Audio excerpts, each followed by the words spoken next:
You've probably experienced some type of sleep deprivation at some point, or even pulled an all-nighter. But what will happen if you stop going to sleep altogether?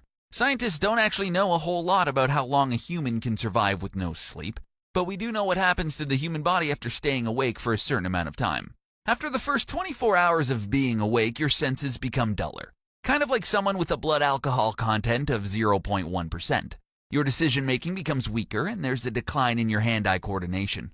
You can also become more emotional and might experience mood swings. Few days without sleep, and now your health begins to be at risk. Your body begins compensating by shutting down for microsleeps. So you will start falling asleep regardless of the activity you're engaged in.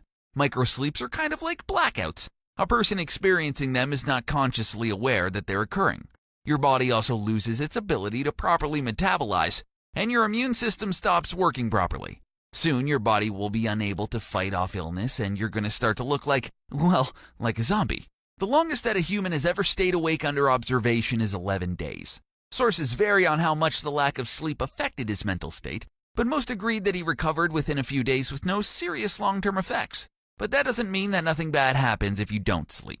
The human body can only go so long without a proper recovery period, and a few weeks of staying awake will almost certainly lead to death. While we don't know exactly how long a human can survive with no sleep, we do know a lot about rats. Studies performed on rats estimate that they die after about 2 weeks of no sleep. And while it's not clear what exactly kills the rats, it could be related to weakening of their immune system, brain damage, stress, or even hypothermia brought on by lack of sleep. So pulling an all-nighter won't really have much effect on your health, but continuous sleep deprivation will definitely have a negative effect on your body.